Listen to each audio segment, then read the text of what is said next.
arqueológicos. No, realmente hay un desfase enorme.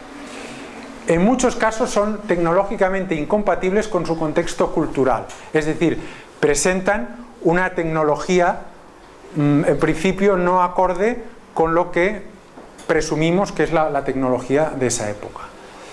Tercer punto, tienen un tamaño, forma o composición anómalos en relación a otros objetos análogos. Es decir, son objetos que se parecen a otros que sí son normales, por decirlo así, entre comillas, pero que presentan algunos rasgos que los hacen raros. Cuarto punto, se encuentran desubicados respecto de su contexto geográfico, con muy remota posibilidad de difusionismo.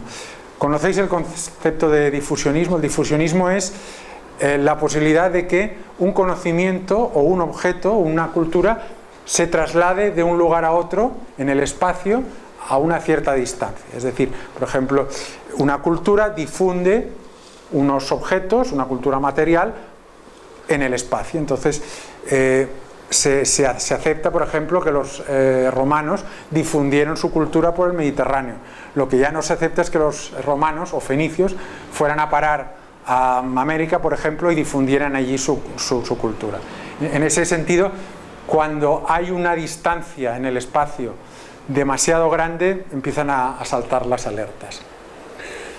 Otra característica es que presentan una relación anómala con otros objetos, es decir, toda la cultura material en arqueología está relacionada. Es decir, cuando tú encuentras un objeto A, de la cultura que sea, sabes que tiene que aparecer un objeto B que se parece mucho, pero no puede aparecer un objeto C que no casa con los otros dos, es decir, está fuera de un sistema. Y el último punto es que en algunos casos se desconoce la función del objeto, y esto en arqueología no es tan extraño. Es decir, a veces los arqueólogos encuentran cosas que para el común de los mortales les parecen raros, ¿no? En la sesión del otro día os enseñé unos objetos, enseñé un objeto de cerámica en forma de punta y dije, ¿qué es esto? ¿Qué es esto tan raro? Pues era el pivote de un ánfora. Lo que sí es cierto que a veces en arqueología ni siquiera el arqueólogo sabe qué es aquello. Entonces ahí es cuando se empiezan a plantear dudas. Vamos a hacer ahora una pequeña clasificación de OPARs en función de poco las características físicas, ¿no? El primer tipo podemos considerarlo los restos orgánicos, básicamente huesos, es decir, cualquier tipo de resto orgánico que se ha encontrado fuera de su contexto natural. Otro tipo son las huellas o fósiles, pueden ser huellas de manos, de pies o fósiles, ¿eh? Después hay objetos cuyo origen o composición no está muy claro, si es artificial o si es natural. Ahí es importante ver si la mano del hombre ha estado ahí o no. Hay artefactos de función diversa, hay veces que es discutible, no se sabe cómo se usaban. Después los mapas, no sé si os acordáis que comenté el tema de los mapas de Piri Reis y de otros mapas que muestran un conocimiento que en principio no era el propio de su época. Después hay una gran batería de OPARs que son las representaciones artísticas, que pueden ser esculturas, relieves, pinturas, es decir, todo tipo de representación artística en el que se muestra algún tipo de figura que no encaja con el contexto cultural. Estructuras arquitectónicas es más o menos pues lo mismo, ¿no? Es decir, también un tipo de arquitectura que no encaja en su contexto.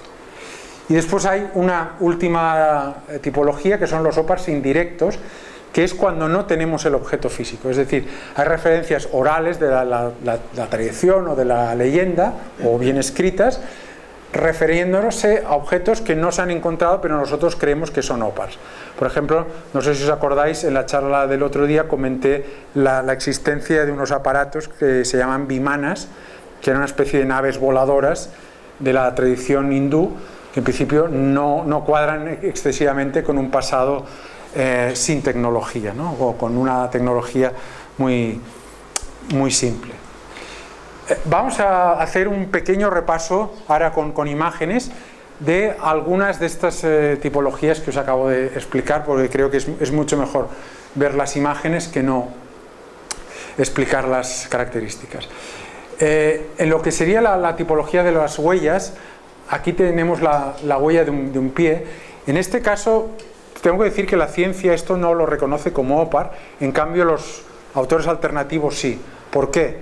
Si recordáis, comentamos que esta huella de pie la dató Mary Leakey en una antigüedad de 3,7 millones de años. Esto es esta pisada pertenece a un grupo de pisadas. Se piensan que eran dos individuos, dos adultos y quizá un niño. Y entonces en esta serie de pisadas que se encontraron en la Etoli, en Tanzania, Mary Leakey pensó que esto realmente parecía una pisada de un hombre moderno, pero no podía ser de un hombre como lo conocemos actualmente, un Homo sapiens. Entonces ella dijo que esta pisada debía ser de un Australopithecus. Entonces vino otro arqueólogo y dijo, bueno, sí, realmente puede ser una pisada de un Australopithecus poniendo el pie de una forma, pues bueno, no habitual, pero que sí que es posible, ¿no? Si recordáis, os comenté que el autor alternativo Michael Cremo fue al congreso donde se expuso esta pisada y le preguntó al autor, oiga, usted ha encontrado un australopiteco muy parecido, con una datación muy parecida. En cambio, la reconstrucción del pie de su australopiteco no coincide con esta pisada que ha encontrado Mary Leakey. Y el otro no le supo qué decir. Por lo tanto, esto para los autores alternativos es un OPAR en el sentido de que esto no puede ser una pisada de un australopiteco, sino que tiene que ser una pisada de un Homo sapiens o algo parecido. Con el problema de que esto se dató en un estrato de lava con una antigüedad, como os he dicho, de 3,7 millones de años. Otro caso de un objeto relativamente raro y con una antigüedad realmente, podemos decir, pues que pasmosa.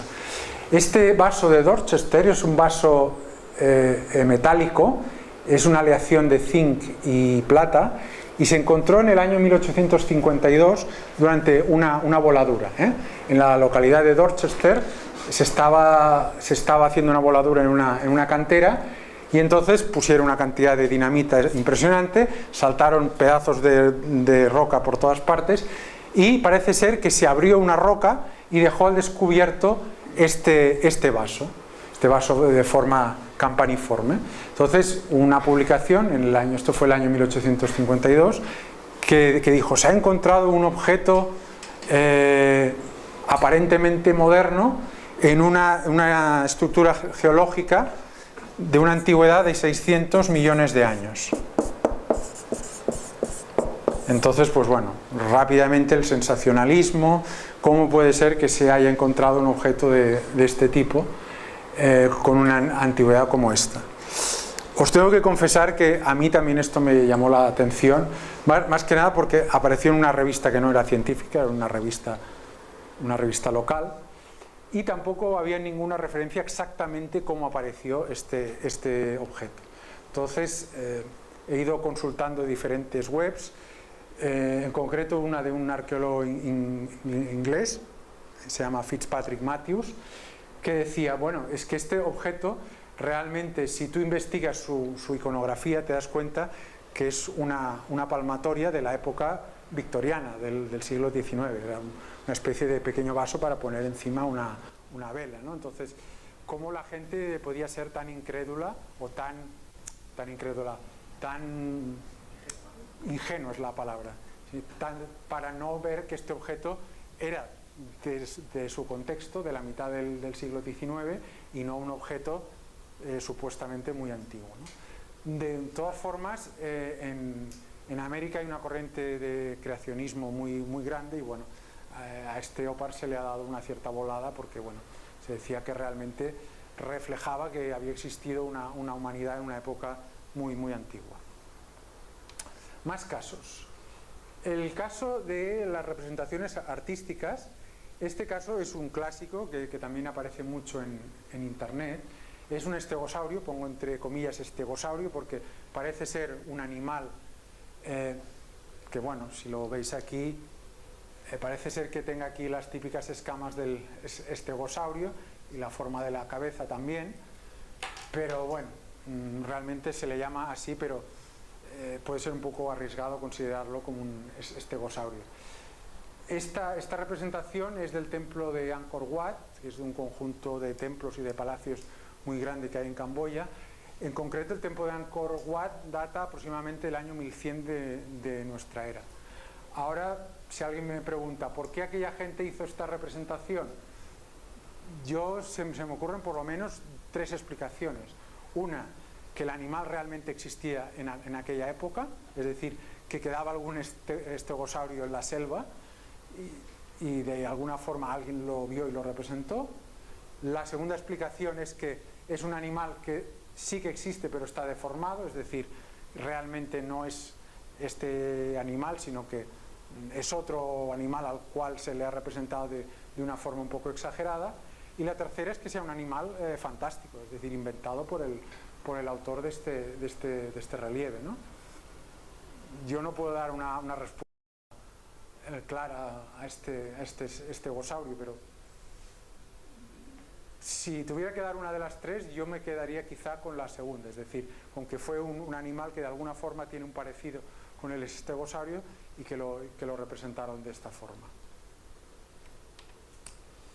Un poco ligando con el tema de este estegosaurio, un clásico también de los OPARS son las figuras o las representaciones pues, de dinosaurios, ¿no? En este caso son las famosas estatuillas de Acámbaro, que parece ser las encontró un campesino que se las enseñó a un investigador o un arqueólogo aficionado alemán que estaba trabajando en México, y este hombre se entusiasmó porque dijo, ¿de dónde ha salido esto? Y empezó a pedir a los campesinos que fueran buscando por ahí, incluso creo que pagaba no sé si $1 por cada estatuilla que encontraban, ¿no? Entonces fue haciendo un pequeño museo pues, de estas estatuillas que representan, si veis un poco estas formas, una especie de lagartos, dinosaurios, como le queráis llamar, ¿no? Una especie de reptiles que, bueno, en algunos casos puede relacionarse con dinosaurios y quizá en otros no. Lo que sí es verdad que aquí, tanto este caso como el famoso de Ica, bueno, pues planea un poco la sombra de la sospecha del fraude, ¿no? En aquesta sempre interpretacions? Que yo sepa, no.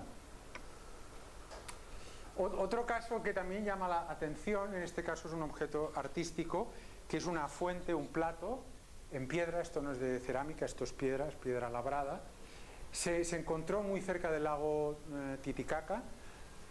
Una vez más, fuera de contexto, lo encontró un campesino cerca del lago. Y bueno, es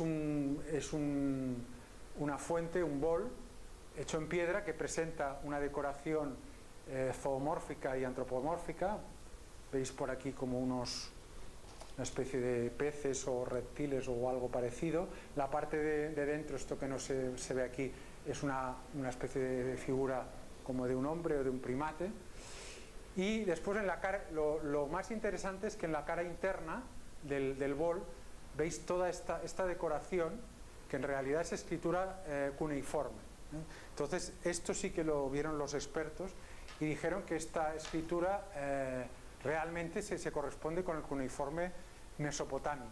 Es más, los expertos dijeron que es un cuneiforme muy primitivo, es de la época de transición entre la escritura ideográfica, es decir, cuando se intentaba hacer como un dibujito, a lo que es el propio cuneiforme. Y se dató entre 3500 y 3000 antes de Cristo, con lo cual el follón ya lo tenemos hecho. Explicación de la ciencia, que esto es un fraude, que esto es una burda falsificación, porque nadie de Sumeria o de Acadia pudo llegar aquí en el 3000 antes de Cristo.